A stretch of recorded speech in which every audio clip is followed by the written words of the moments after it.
tu tiết cam can hay câu ấy What ai ba chỉ nghe trong ngày áp đi kinh chu sẽ bay Nga tiếp Shisien Khasi nhát lát nó nắp bờ thề Hin rây hạc mà tu play nghia lòng câu ấy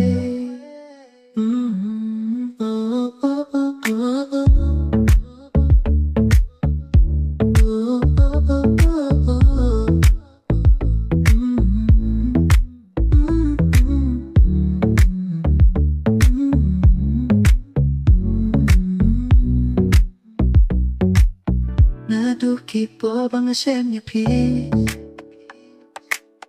Mình xem trong ngã các bên được phát gì Mình kipo ya phí ngay kim màu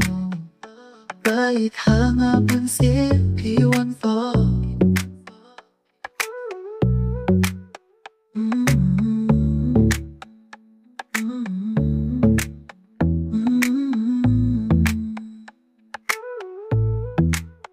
Why tu ti tang kan nei kawe What ai ba chỉ nghe trong ngày áp đi kinh chu sa pe Nga tiếp Shisien Khasi nhát lát na bờ thề Hin rây hạc mà tu play nghia lòng câu ấy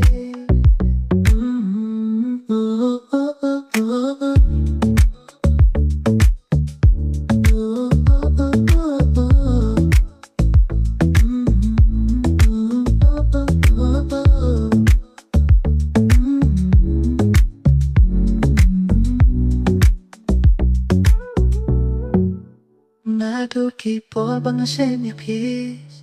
Mình xem trong ngã các bên được phát gì Mình kipo ya phí ngay kim màu Bài thang ở bôn xếp phí one for